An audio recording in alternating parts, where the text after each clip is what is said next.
आज का मानव अपने जीवन की व्यस्तता में इतना लिप्त हो चुका है कि वह अपने जीवन के वास्तविक उद्देश्य के प्रति सर्वथा अनजान दिखाई देता है।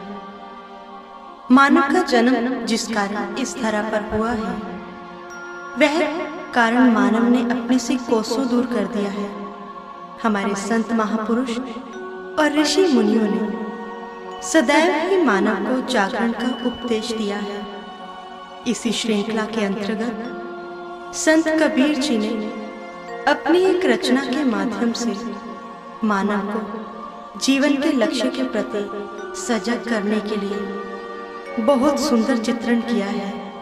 आइए हम सभी उनकी इस रचना के माध्यम से अपने जीवन लक्ष्य के प्रति श्रवण करें।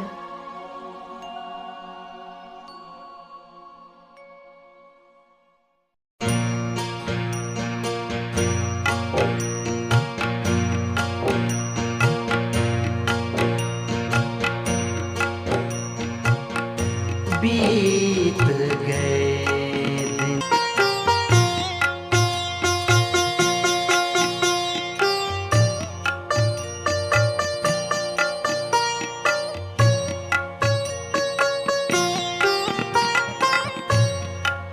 लाहे कारण मूल गवायो,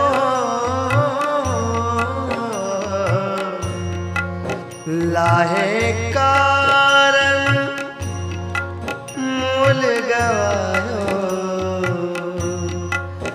लाहे कारण मूल गवायो।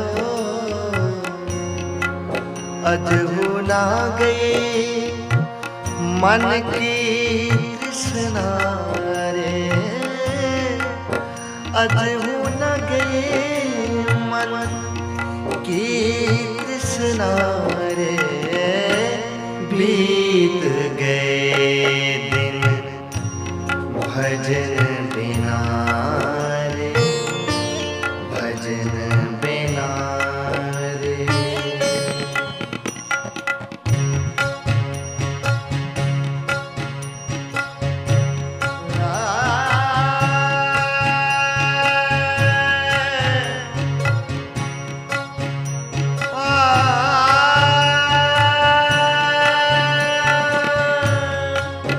कहत कबीर सुनो भाई साधो, कहत कबीर सुनो भाई साधो,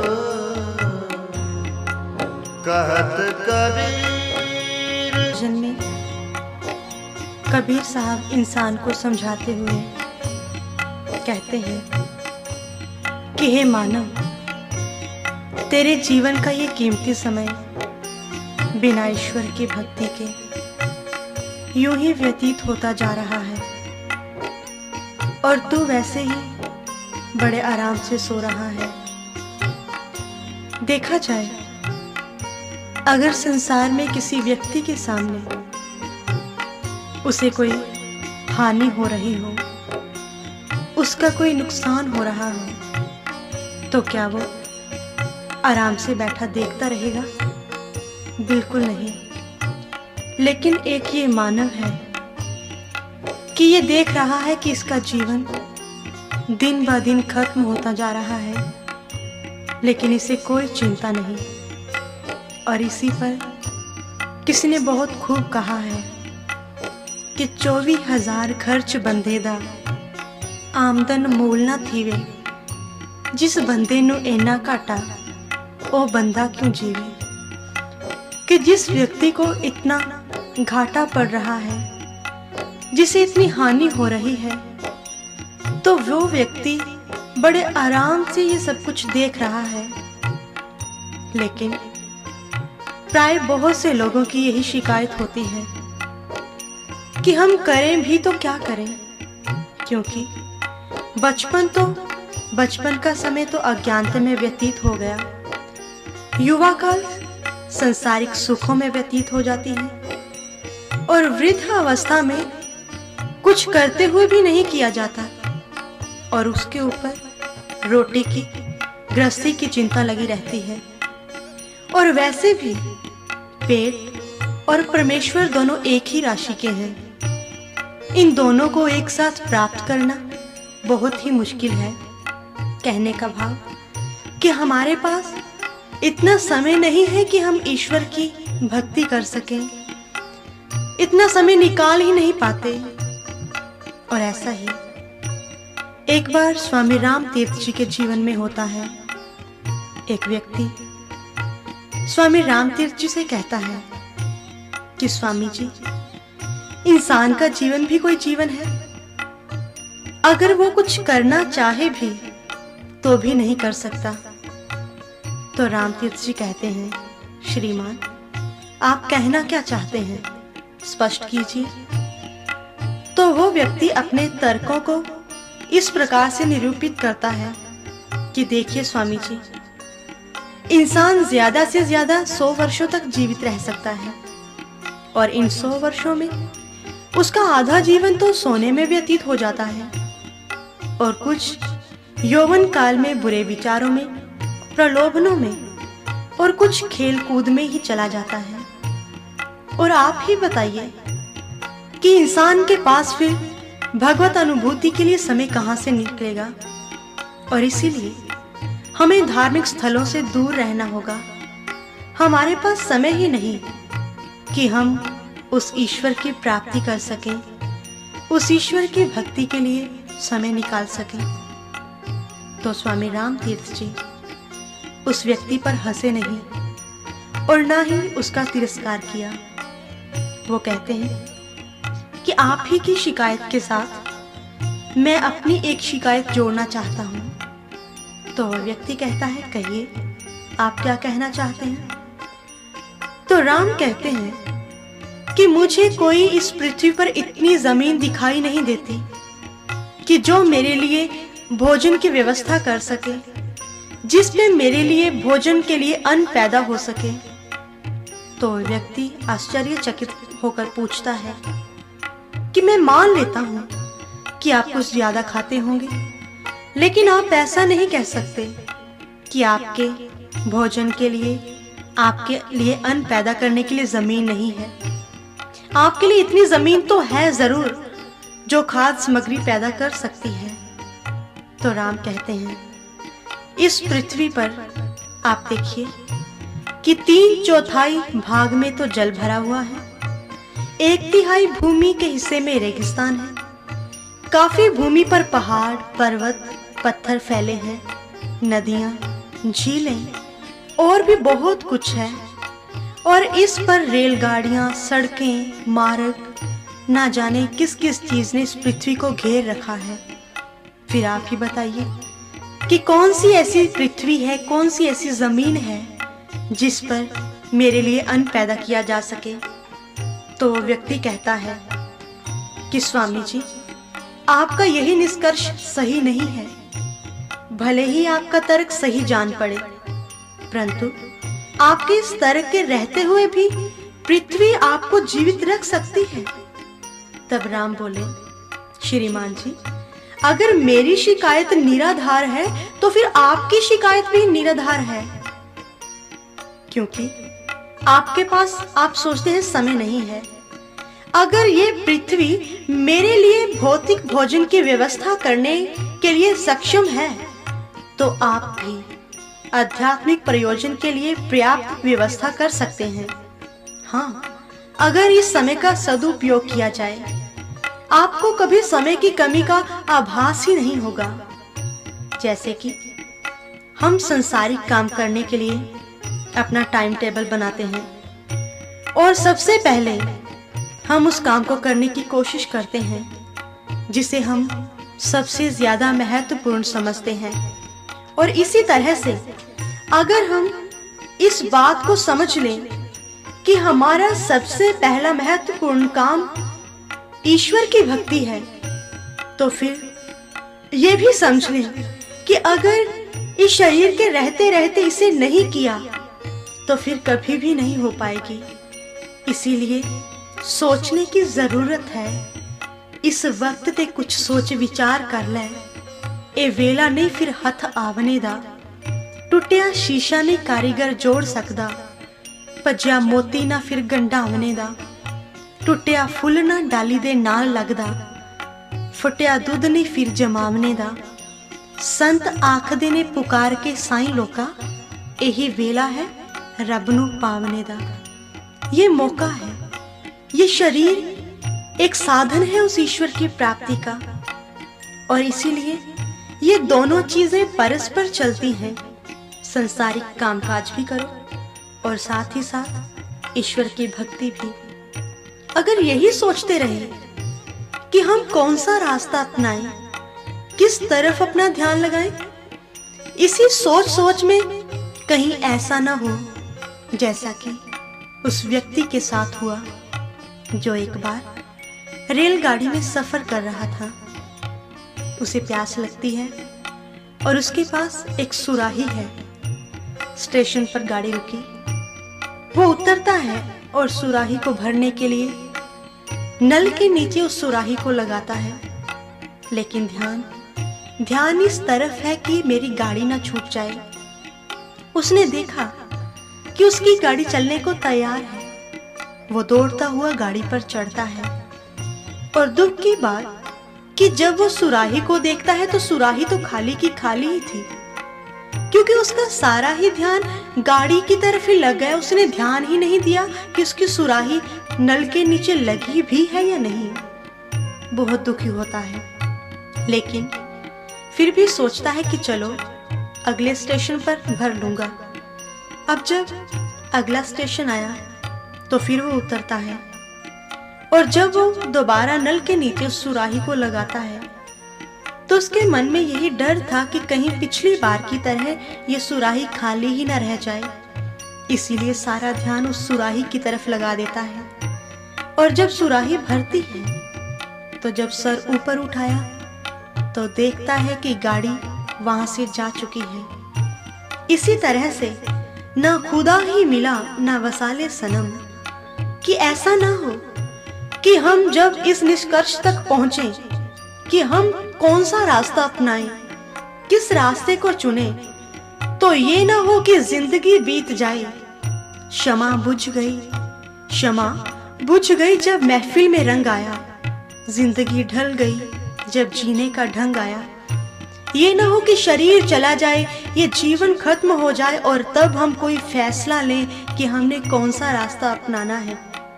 इसीलिए हमारे महापुरुष हमें बार बार समझाते हुए यही कहते हैं कि आप समय की कद्र को जानो, और अगर आपने अब समय को नहीं समझा तो ये समय तो ऐसा है जैसा कि एक व्यक्ति ने समय के ऊपर बहुत ही अच्छा चित्र बनाया, और उस चित्र में उसने क्या दिखाया है कि एक नौजवान लड़का बहुत ही खूबसूरत है। उसके माथे के ऊपर बाल लहरा रहे हैं, पीछे से गंजा है, और उसकी गति को देखने से ऐसा लगता है कि वो अभी उड़ जाएगा। तो किसी ने पूछा कि ये कैसा चित्र है, क्या समझाना चाहते हैं आप इसके माध्यम से? तो वो चित्रकार बताता है कि ये समय का चित्र है, और समय बहुत खूबसूरत है। जिसने समय की कदर को जाना है वो इसे आगे से पकड़ता है, और जब वो निकल जाता है ये हमेशा ही उड़ने को तैयार रहता है। और ये अगर एक बार निकल गया तो पीछे से इसे कोई भी नहीं पकड़ सकेगा। इसीलिए बार बार महापुरुष यही चेतावनी देते हैं कि है तेरे आगाज से साबित तेरा अंजाम भी, सुबह का होता बताता है होगी शाम भी। कि तुझे ये बीता हुआ समय बता रहा है, चेतावनी दे रहा है कि जो अब समय चल रहा है ये भी बीत जाएगा। इसलिए कबीर साहब भी कहते हैं, बीत गए दिन भजन बिना रे। बाल अवस्था खेल गवाए, बाल अवस्था खेल गवाए, जब जोवन तब मान घना रे, जब जोवन तब मान घना रे, बीत गए दिन भजन बिना रे, भजन बिना रे। हमारे महापुरुष कहते हैं कि इंसान बहुत ही एहसान फरामोश है। क्यों? क्योंकि जिस ईश्वर ने इसे इतना सुंदर जीवन दिया, इतना सुंदर शरीर दिया, उसे तो पीछे कर दिया और अपने जीवन को अच्छे ढंग से चलाना चाहता है। लेकिन याद है तो आबाद है, भूला है तो बर्बाद है। कि अगर ईश्वर को ही भुला दिया और सोचा कि इसके बगैर मैं अपने जीवन को अच्छे ढंग से चला सकता हूं, तो ये कभी भी नहीं हो सकता। क्योंकि इंसान ने अपने जीवन को कुछ हिस्सों में बांट रखा है। वो सोचता है कि बचपन खेलने के लिए, जवानी में और बहुत से काम हैं, और वृद्धावस्था में भजन सुमिरन किया जाएगा। लेकिन गुरबानी में आता है कि बाल, जवानी और वृद्ध फुन तीन अवस्था जान, कहो नानक हर भजन बिन बिरथा सब ही मान। कि ये कोई कंडीशन नहीं है, कोई शर्त नहीं कि आपने बुढ़ापे में ही ईश्वर की भक्ति करनी है। क्योंकि इस बात को गुरुवाणी ही नहीं, समस्त धार्मिक ग्रंथ भी कहते हैं, तजन तानि क्रमाणि तदा युस्तन मनोवचा नरणांग येहने विश्वात्मा सेव्यते हरिरीश्वरः। कि वही जन्म सफल जन्म है, वही कर्म ठीक कर्म है, वही आयु ठीक है, वही मन है, और वही वाणी है, जिसके द्वारा मनुष्य सर्व समर्थ ईश्वर की सेवा आराधना करता है। क्योंकि हमारे इतिहास में ऐसे अनेकों ही बच्चे, जवान हुए हैं जिन्होंने अपने जीवन में उस ईश्वर को प्राप्त किया और जिन्हें हम भी याद करते हैं। क्योंकि अगर हम ये बात कहते हैं कि बुढ़ापे में हम ईश्वर की भक्ति कर सकते हैं, तो पहले तो इस जीवन का ही भरोसा नहीं कि कब चला जाए। आज बचपन है, कल को पता नहीं जवानी आएगी या भी नहीं। जवानी के बाद बुढ़ापे का आना कोई जरूरी नहीं है। और फिर हम किस आधार पर कहते हैं कि वृद्ध अवस्था में हम भक्ति कर लेंगे? क्योंकि उस अवस्था में अगर हम कुछ करना भी चाहें तो करना चाहते हुए भी नहीं कर पाते। क्योंकि गुरुवाणी में आता है, नैनो नीर बहे तन खीना, पए केस दुधवाने, रुद्दा कंठ शब्द नहीं उचरे, अब क्या करे प्राणी। कि फिर वो चाहता है कि वो ईश्वर की महिमा का गुणगान करे, वो प्रभु का नाम ले, लेकिन उसकी जुबान से जो शब्द निकलता है वो भी गलत हो जाता है। फिर रोता है, पछताता है, लेकिन अब तो कुछ नहीं हो पाएगा। अच्छे दिन पाछे गए, हर से किया ना हेत, अब पछताए होत क्या, जब चिड़िया चुग गई खेत।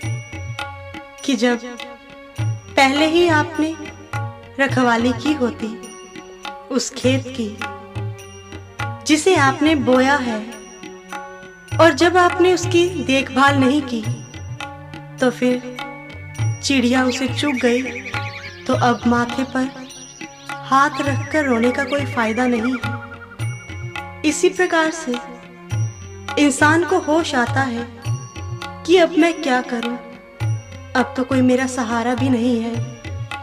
लेकिन होश आया कब? सब कुछ गंवा के होश में आए भी तो क्या आए, अब तो सब कुछ लुट चुका है। और होश आने के पीछे कारण क्या था?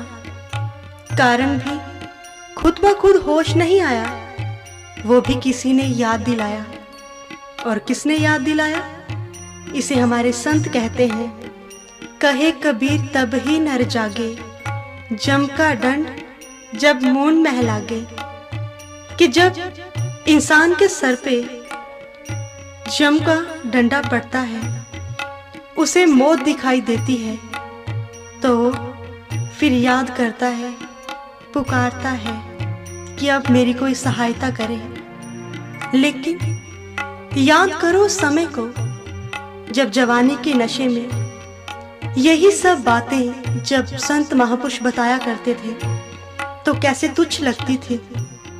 तब तो इसे मानने के लिए तैयार भी नहीं थे, और यहाँ तक कहा करते थे कि संतों के पास तो हमेशा ऐसी निराशावादी बातें ही होती हैं, इसीलिए तो हम उनके पास जाना पसंद नहीं करते।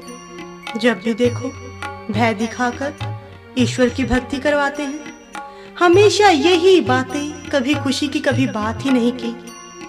लेकिन हमारे संत कहते हैं कि जिन बातों को तो निराशावादी कहता है, जिन बातों को तू झूठ मानता है, ये झूठ नहीं, जीवन की सच्चाई है। क्योंकि ऐसे लोग जो ऐसी बातें करते हैं, क्यों करते हैं ऐसी बातें? क्योंकि उन्होंने अपने जीवन का खुद का एक सिद्धांत बना रखा है। और वो सिद्धांत क्या है? खाओ पियो करो अनंत, किसने देखा परमानंद। कि ऐश करो, खाओ पियो, किसने देखा है आगे का। आप जो बातें करते हैं कि ईश्वर की भक्ति नहीं की तो दुख झेलने पड़ेंगे, अनेकों योनियों में जाना पड़ेगा, तो किसने देखा है 84 लाख योनियों को? किसने देखा है दुखों को? यही तो एक संसार है जिसमें मौज मस्ती एंजॉयमेंट कर सकते हैं। इसके बाद तो मौत आ जाएगी, फिर कब किसने कुछ देखा। लेकिन हमारे संत कहते हैं कि ये कोई बातें कहीं सुनी नहीं है, ये हमारे महापुरुषों का खुद के जीवन का अनुभव है। और वो अनुभव ऐसा जैसा कि कोई व्यक्ति एक बहुत ऊंचाई पर खड़ा हो और हम बिल्कुल उसके विपरीत नीचे खड़े हुए हैं। और अगर हम ये जानना चाहते हैं कि हमारे बहुत आगे और हमारे बहुत पीछे क्या हो रहा है, तो हम ये जान नहीं पाएंगे, क्योंकि हमारा दृष्टिकोण उसका एक दायरा है जिसमें रहकर हम बहुत कम दूरी तक देख सकते हैं। लेकिन अगर हम बहुत पीछे और आगे के बारे में जानना चाहते हैं तो जरूरत होगी ऊंचाई पर खड़े हुए इंसान से पूछने की। वो आपको साफ और स्पष्ट सब कुछ बता देगा। इसी तरह से भगवान कृष्ण अर्जुन को समझाते हुए कहते हैं, वेदाहम समतीतानि वर्तमानानि चार्जुन भविष्यानि च भूतानि माम वेद न कश्चिन। कि अर्जुन, कि मैं तेरे भविष्य काल के बारे में, भूतकाल के बारे में और इस चल रहे समय के वर्तमान के बारे में भली भांति जानता हूं। ये महापुरुष उस ऊंचाई पर खड़े हुए व्यक्ति की तरह हैं जो हमें बता रहे हैं कि आगे क्या होने वाला है। क्योंकि हम जीवन का अंत मौत को समझते हैं, लेकिन किसी ने बहुत अच्छा कहा है, मौत जिसे कहते हैं वो आखिरी मंजिल तो नहीं, एक और भी जहां है हदे आदम से आगे। इससे आगे एक और जहां है जहां तुझे भी जाना पड़ेगा। और तू कहता है कि शायद ये भय है, डरावा है, लेकिन ऐसा कुछ नहीं, क्योंकि ऐसी बातें करके हम अपने आप को बहुत बुद्धिमान समझते हैं। लेकिन हमारे महापुरुष कहते हैं कि ऐसे व्यक्ति एक कबूतर से बढ़कर कुछ भी नहीं। जो कबूतर बिल्ली को देखता हुआ उसे भय है मौत का, लेकिन वो अपनी आंखें मूंद लेता है और सोचता है कि शायद अब मुझे बिल्ली खाएगी ही नहीं। लेकिन ये गलत बात है, क्योंकि कबूतर ने आंखें बंद करके उसे बिल्ली दिखाई नहीं दे रही, लेकिन बिल्ली को वो साफ नजर आ रहा है। इसी प्रकार से अगर हम कह दें कि ये सब कुछ नहीं है, तो हमारे कहने से या ना मानने से ये सब कुछ खत्म नहीं हो जाएगा। इसीलिए हमारे महापुरुष कहते हैं कि ये जीवन की सच्चाई है कि अगर इस शरीर को प्राप्त करके जल्दी से जल्दी उस ईश्वर की भक्ति को नहीं जाना, तो तुझे उन्हीं दुखों में दोबारा फिर जाना पड़ सकता है, जिनमें से निकलता हुआ तूने इस शरीर को प्राप्त किया है। इसीलिए हमारे महापुरुष हमें समझाते हुए और क्या कहते हैं, आइए श्रवण करते हैं। लाहे कारण मूल गवायो,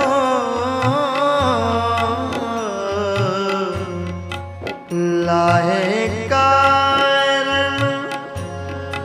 मूल गवायो, लाहे कारण मूल गवायो। अजहू ना गई मन की तृष्णा रे, अजहू ना गई मन की तृष्णा रे, बीत गए दिन भजन बिना रे। गुरबानी में आता है, प्राणी तू आया लाहा लैन, लगा कित कुफकड़े सब मुक्ति चली रैन। महापुरुष कहते हैं कि तू इस जहां में कुछ लाभ प्राप्त करने के लिए आया था, लेकिन यहाँ आकर लाभ तो क्या लेना था, जो मूल साथ में लाया था उसे भी खो दिया। लेकिन देखा जाए, आज इंसान तो बढ़ चढ़कर लाभ प्राप्त करने के लिए तत्पर रहता है। अपने व्यापार में, अपने कारोबार में हमेशा यही सोचता रहता है कि मुझे किस प्रकार से इसमें प्रॉफिट हो, लाभ हो, और अगर कहीं उसे इसमें घाटा पड़ भी जाए तो आत्महत्या तक कर लेता है। लेकिन हमारे महापुरुष कहते हैं कि ये लाभ हानि जिसे तू वास्तविक लाभ समझ रहा है, अगर ये तुझे घाटा पड़ भी गया, अगर तुझे हानि हो भी गई, तेरा धन चला गया, तो ये तो कभी ना कभी पूरा हो ही जाएगा। धन दोबारा मिल सकता है, लेकिन अगर ये तन चला गया ईश्वर की भक्ति के बिना, तो फिर दोबारा नहीं मिलेगा। इसीलिए तो उस लाभ को जान जिसे महापुरुष कहते हैं। अगर आज के इंसान को ऐसी बातें बताई जाए तो वो क्या कहता है कि मान लीजिए मैं ईश्वर की भक्ति करता हूं, मैं ईश्वर की भक्ति करूंगा तो मुझे क्या लाभ होगा। तो ऐसा ही एक बार चैतन्य महाप्रभु के साथ हुआ। वो जब सत्य का प्रचार करते करते शहरों में जाते हैं तो उन्हें एक व्यक्ति मिलता है और वो व्यक्ति कहता है कि महाराज, अगर मैं परमात्मा की भक्ति करूंगा तो मुझे क्या लाभ होगा। तो कहते हैं कि चैतन्य महाप्रभु उस वक्त रो दिए। रोने का कारण वो रोए इसीलिए कि ये कैसा इंसान है, बाहरी व्यापार कारोबार में तो लाभ ढूंढता ही है, लेकिन ईश्वर की भक्ति में भी यही सब कुछ ढूंढ रहा है। अरे इसे यही नहीं पता कि परमात्मा की भक्ति उस ईश्वर की भक्ति तो खुद में ही एक ऐसा लाभ है जिसे प्राप्त कर लेने के पश्चात कुछ शेष नहीं रह जाता। लेकिन ऐसे व्यक्ति जो ये प्रश्न करते हैं कि भक्ति करने से क्या लाभ होगा, तो उनकी हालत उस व्यक्ति की तरह है जो एक बार धूप में बैठा हुआ था और एक व्यक्ति उसके पास से निकलता है और कहता है, भाई साहब आप धूप में क्यों बैठे हैं, चलिए आप छाया में बैठिए। तो वो व्यक्ति कहता है कि अगर मैं छाया में बैठूंगा तो आप मुझे क्या देंगे। कहते हैं, मूर्ख इंसान है, एक तो मैं छाया में बिठा रहा हूं और दूसरा पूछ रहा है कि मुझे आप क्या देंगे। तो व्यक्ति कहता है कि भाई साहब देखिए, मैंने आज तक जिंदगी में कोई भी काम ऐसा नहीं किया, अगर मुझे कुछ नहीं मिले तो मैं कोई काम नहीं करता, इसीलिए अगर आप मुझे कुछ नहीं देंगे तो मैं छाया में भी नहीं बैठूंगा। ऐसे व्यक्ति जिन्हें इतनी अच्छी चीज मिल रही हो, वो उस चीज को अपने लाभ हानि के चक्कर में खो बैठते हैं। उन्हें पता ही नहीं कि वास्तविक लाभ है क्या। गोस्वामी तुलसीदास जी भी इसी विषय में कहते हैं कि ईश्वर की भक्ति ही खुद में ऐसा लाभ है जिसे प्राप्त कर लिया तो जीवन का कल्याण हो जाएगा। उन्होंने रामचरितमानस में लिखा कि लाभ की कछु हरि भक्ति समाना, यही गावे श्रुति संत पुराना, हानि की जग एह सम कछु नाही, भजई ना राम नर तन पाई। कि इस जीवन में अगर इस शरीर को प्राप्त करते हुए ईश्वर की भक्ति नहीं की तो इससे बढ़कर हानि, इससे बढ़कर कोई घाटा नहीं हो सकता। इसीलिए उस परमात्मा की बंदगी करो, उसे जानो। अगर इस शरीर के रहते रहते उसे नहीं जाना तो फिर कभी आप जान भी नहीं पाओगे। क्योंकि गुरबानी में आता है, इस काया अंदर लाहा, इस काया अंदर तोटा, कि केवल ये शरीर ही है जिसमें आप लाभ प्राप्त कर सकते हो, और इसी में ही अगर लाभ प्राप्त नहीं किया तो हानि तो होगी ही होगी। लेकिन इन सब बातों को इंसान समझ क्यों नहीं पाता? ना समझने का कारण क्या है? जैसा कि हम देखते हैं, अगर बाहरी तौर पर किसी व्यक्ति का एक्सीडेंट होता है, दिमाग पर चोट लगने के कारण उसे सब कुछ भूल जाता है कि मैं कौन हूं, मेरा घर, मेरा नाम, मेरे घर वाले कौन हैं।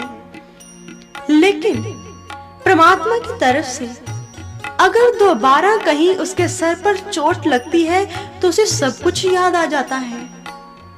इसी प्रकार से इंसान का जन्म जब इस धरा पर होता है तो फिर हमारे महापुरुष कहते हैं कि उस वक्त इंसान का एक्सीडेंट हुआ। लेकिन कैसे? इसे गुरबानी में महापुरुषों ने लिखा, लिव छुटकी लागी तृष्णा, माया अमल वर्ताया।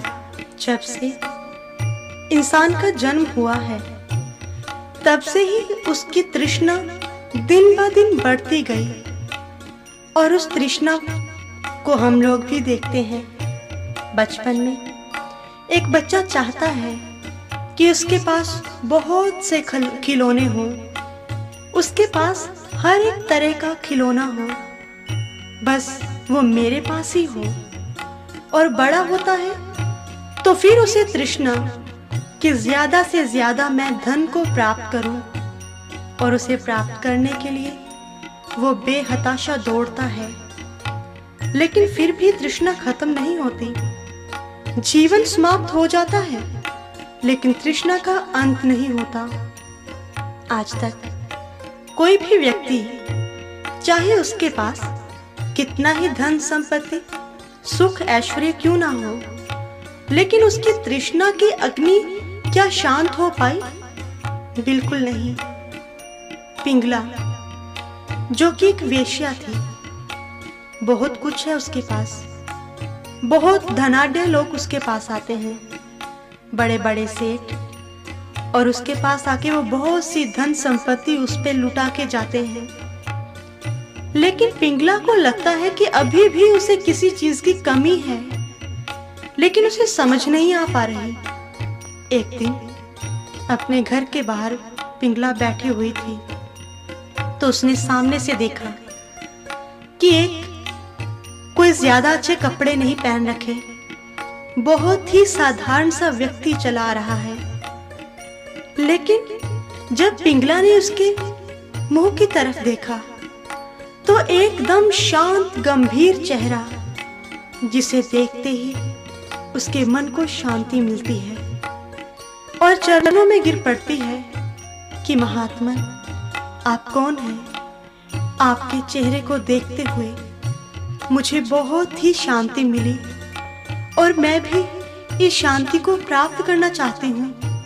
महात्मन, आप मुझे कोई तरीका बताएं कि मैं उसे कैसे प्राप्त करूं। तो दत्तात्रेय जी समझाते हैं, पिंगला, अरे जिन लोगों से तू शांति, सुख, आनंद की कामना करती है, अरे वो लोग तो खुद तेरे पास ये सब कुछ लेने के लिए आते हैं।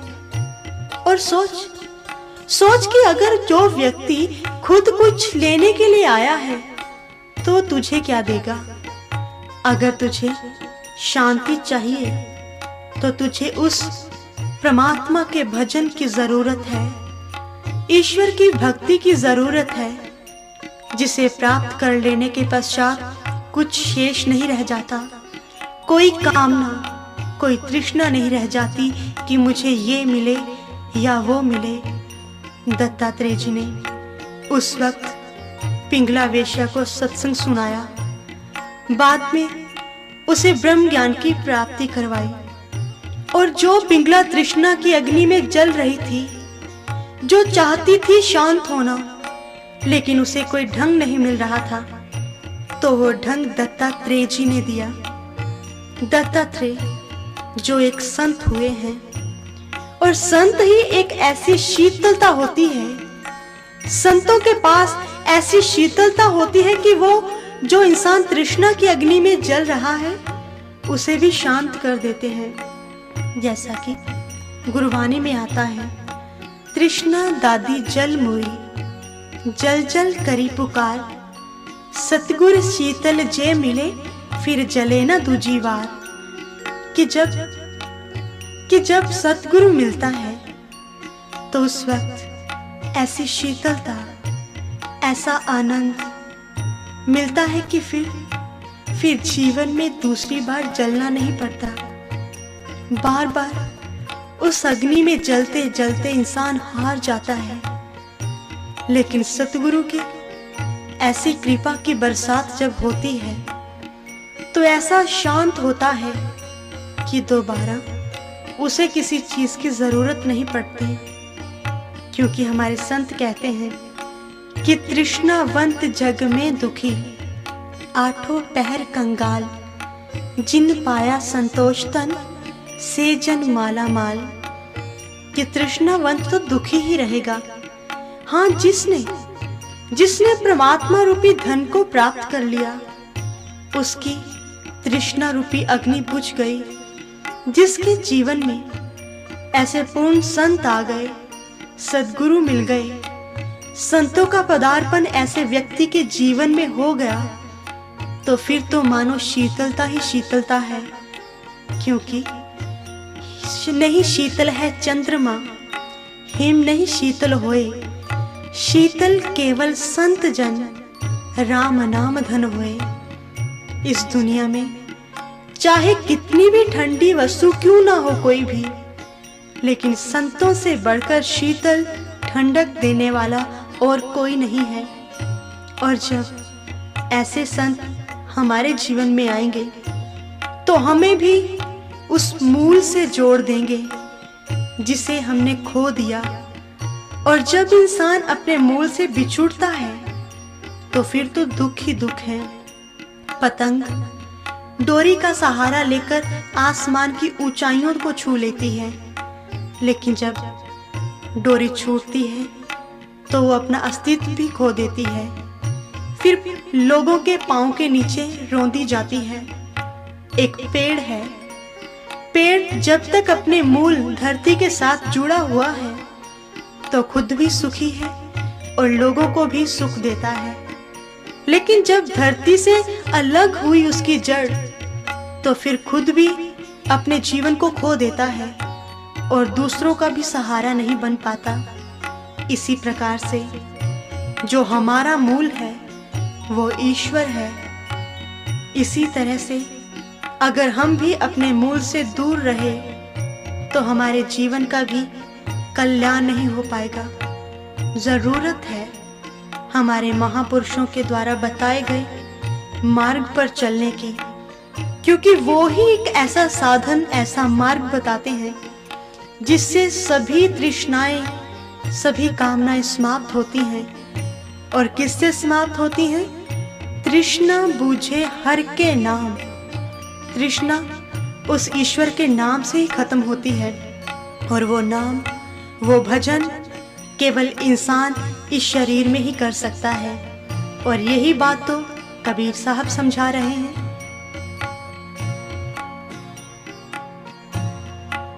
कहत कबीर सुनो भाई साधो,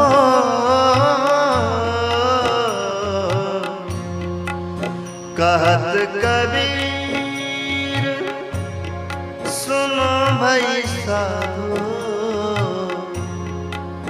कहत कबीर सुनो भाई साधो, पार उतर गए संत जना रे, पार उतर गए संत जना रे, बीत गए दिन भजन बिना रे, भजन बिना रे, बीत गए दिन भजन बिना रे, भजन बिना रे। इस बात को हम सभी जानते हैं कि ये जीवन एक यात्रा है और इसे पार करना, पार करके अपनी मंजिल को प्राप्त करना इतना आसान नहीं है। ये किसी साधारण व्यक्ति के वश की बात नहीं है। इसे केवल संत जन ही पार कर पाए हैं, क्योंकि इस भव सागर को पार करने के लिए एक शर्त है, कंडीशन है, और वो क्या है? गोस्वामी जी कहते हैं, बार मथे घृत होए बरु, सिकता ते बरु तेल, बिन हरि भजन न भव तरे, यह सिद्धांत अपेल। कि संसार सागर से बिना ईश्वर के भजन के जाने कोई पार नहीं हो पाया। और फिर हमारे मन में एक विचार आता है कि इसका मतलब कि हम इसे पार नहीं कर सकेंगे, या फिर हमें फिर घर बार छोड़कर संत बनना होगा। तो हमारे संत कहते हैं कि बनना तो संत ही होगा, लेकिन जैसा हम सोचते हैं वैसा नहीं कि घर छोड़ के भगवे में वस्त्र धारण करके हम संत बन जाएंगे। लेकिन हमारे महापुरुषों का कहना कुछ और है।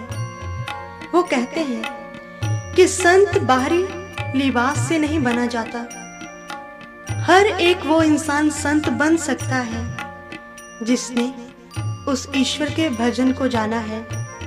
गुरबानी में आता है, जिन्ना सास गिरास न विसरे, हर नामा मन मंत, तानसो सही नानका, पूर्ण सोई संत। कि जिसने अपने श्वास श्वास में निरंतर उस ईश्वर के भजन को किया है, जो हमेशा उसमें लीन रहता है, चाहे वो घर पे है, चाहे ग्रस्त जीवन में है, या फिर अपने गुरु के शरण में रहता है, वो सभी संत बन जाते हैं। और वो ही भजन जिसे कबीर साहब बार बार समझा रहे हैं कि भजन के बिना तेरे जीवन के दिन व्यतीत हो रहे हैं, लेकिन आज तक हमने उस भजन को जाना ही नहीं। और आज हम विचार करें कि आखिर वो भजन है क्या, जिसे प्राप्त करने के बाद, जिसे जान लेने के पश्चात हर कोई व्यक्ति संत बन सकता है, चाहे वो देखने में या फिर संसार में लोग उसे नीच ही क्यों ना कहते हैं। क्योंकि हमारे इतिहास में ऐसे अनेकों उदाहरण आते हैं जिनसे हमें पता चलता है कि कैसे संतों के सानिध्य को प्राप्त करके नीच से नीच व्यक्ति भी संत बन गया। सबसे बड़ा उदाहरण है अजामिल का। अजामिल जो कि लोग बहुत ही जिसे नीच समझते थे। एक बार उन्हीं के गांव में संतों की मंडली आती है, और जब संतों की मंडली ने किसी से पूछा कि यहाँ पर किसी भक्त का घर है, तो लोग मजाक के तौर पे कहते हैं, हाँ महात्मन, यहाँ पर तो बहुत बड़े भक्त रहते हैं, उनका नाम अजामिल है। तो जब संत अजामिल के द्वार पर गए तो जाके कहते हैं कि यही अजामिल भक्त का घर है। तो अजामिल रो देता है, महात्मन, मैं बहुत बड़ा पापी हूँ, मैंने एक वेश्या से शादी की है और आप हमें संत कह रहे हैं। तो वो संत उन्हें सत्संग सुनाते हैं, उस ईश्वर के बारे में बताते हैं, और जाते जाते उन्हें ये बेटे का वरदान देके जाते हैं, और साथ ये भी कहते हैं कि तुम उसका नाम नारायण रखना, और जब अंत समय तू नारायण को पुकारेगा तो वो ईश्वर तेरी सहायता करेगा। तो उस वक्त जब अजामिल का अंत आया, उसने नारायण को पुकारा, और कहते हैं कि नारायण ने पृथ्वी पर उतर के उसकी सहायता भी की। लेकिन नारद पूछते हैं भगवान विष्णु से, भगवान, अजामिल ने तो अपने बेटे को पुकारा था, फिर भला आप कैसे पहुंच गए वहां पर? तो विष्णु भगवान कहते हैं, इसके पीछे संतों का वरदान था, संतों के वचन थे। संत वचन पलटे नहीं, पलट जाए ब्रह्मन। संतों ने एक बार जो कह दिया उसे कोई पलट नहीं सकता। और उसी अजामिल को आज हम लोग संतों की गिनती में लेते हैं। कारण था संतों का सानिध्य प्राप्त होना, उस ईश्वर के भजन को जानना, ईश्वर की प्राप्ति होनी। और दूसरा उदाहरण गणिका का। गणिका भी कुछ ऐसे ही जीवन को व्यतीत कर रही थी। एक बार बरसात हो रही थी। बरसात में एक संत महात्मा भीग रहे थे, तो उन्होंने देखा एक जगह पर सूखी हुई जगह है जहां खड़े होकर वो अपने आप को बारिश से बचा सकते हैं।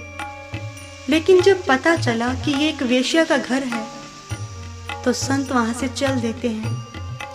जब गणिका को इस बात का पता चला तो मन में बहुत ही वैराग्य पैदा होता है।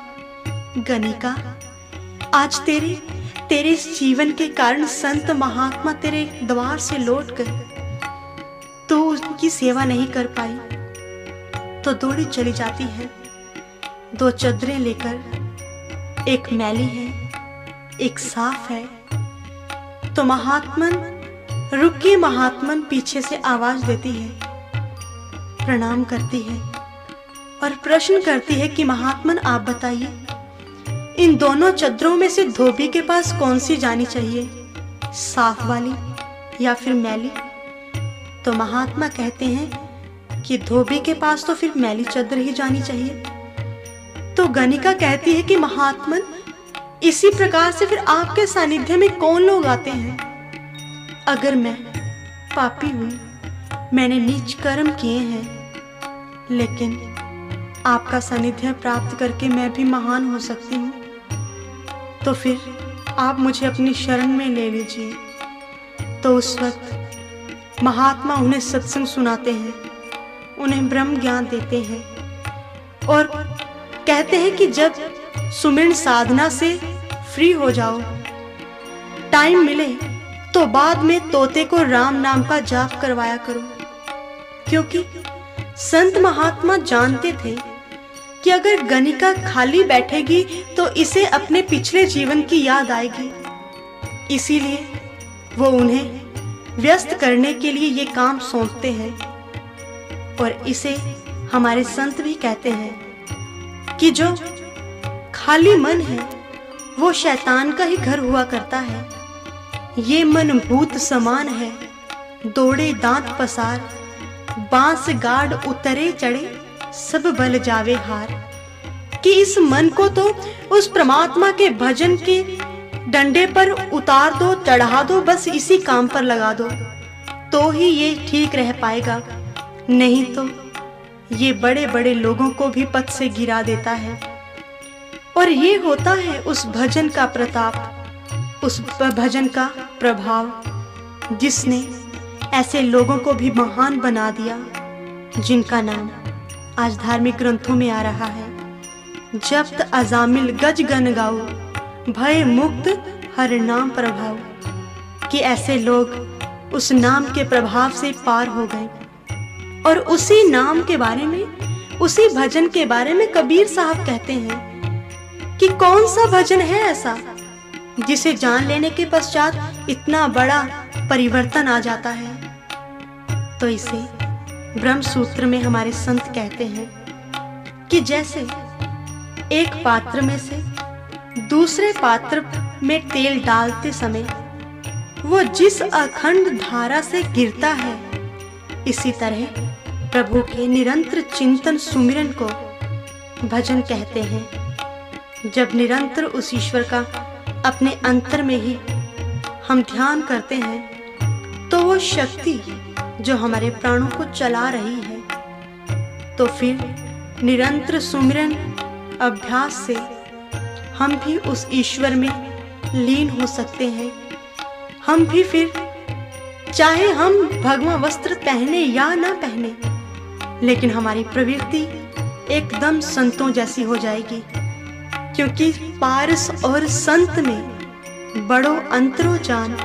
वो लोहा कंचन करे, वो कर ले आप समान। कि पारस तो लोहे को कंचन सोना ही बनाता है, लेकिन संतों का सानिध्य वो आम इंसान को भी संत ही बना देते हैं। इसीलिए कबीर साहब कहते हैं कि इस भव सागर को केवल और केवल संत जन ही पार कर पाए हैं। और हम भी जब ऐसे भजन को जानेंगे, उस ईश्वर के साक्षात्कार करेंगे। क्योंकि गोस्वामी जी एक शर्त रखते हैं इसके पीछे कि सुमरियो राम रूप बिन देखे, आवत हृदय स्नेह विशेषे। कि जिसने ईश्वर को देखे बिना भजन किया है, सुमिरन किया है, तो उसके मन में कभी ईश्वर के प्रति प्रेम नहीं पैदा हो सकता। इसीलिए पहले संतों की कृपा से, एक सद्गुरु की कृपा से हम उस ईश्वर को अपने अंतर में साक्षात्कार, उसका दर्शन करते हैं और उसके बाद उसके उस भजन को जानते हैं। श्वास श्वास उसका चिंतन करते हुए हम उसी का ही रूप हो जाते हैं। और फिर इस जीवन यात्रा को हम बहुत ही सुगमता से, बहुत ही आराम से पार कर जाते हैं। इसीलिए गुरु अर्जन देव जी कहते हैं कि ऐसे सतगुरु के चरणों में, ऐसे सतगुरु के ऊपर मैं बलहारे जाता हूँ, जिसके सानिध्य को प्राप्त करके, जिसके पदार्पण से मेरे जीवन की यात्रा सफल हो गई। सफल सफल सफल पई यात्रा, जब ते मिले साधा। कि जब मुझे ऐसे साधु की, ऐसे संत की शरण मिली, जिसने मेरे जीवन की यात्रा को सफल कर दिया, उस मंजिल की प्राप्ति करवा दी और जना दिया कि कैसे ये मेरे जीवन के दिन ईश्वर की भक्ति के बिना व्यतीत हो रहे थे। और इसीलिए हमें भी महापुरुषों के द्वारा बताए गए मार्ग पर चलने की ज़रूरत है कि कहीं हम सभी के दिन ऐसे ही व्यतीत न हो जाए जैसे कि कबीर साहब हमें बार बार समझा रहे हैं। बीत गए दिन भजन बिना रे, भजन बिना रे। बीत गए दिन भजन बिना रे, भजन बिना रे। बाल खेल गवाए, बाल अवस्था खेल गवाए। जब जौवन तब मान घना रे, जब जौवन तब मान घना रे। बीत गए दिन भजन बिना रे, भजन बिना रे। बीत गए दिन भजन बिना रे, भजन बिना रे, भजन बिना रे, भजन बिना रे, भजन बिना रे,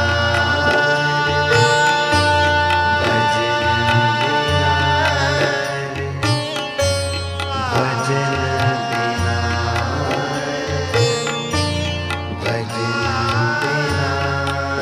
रे, भजन बिना रे, भजन बिना रे, भजन बिना रे, भजन बिना रे, भजन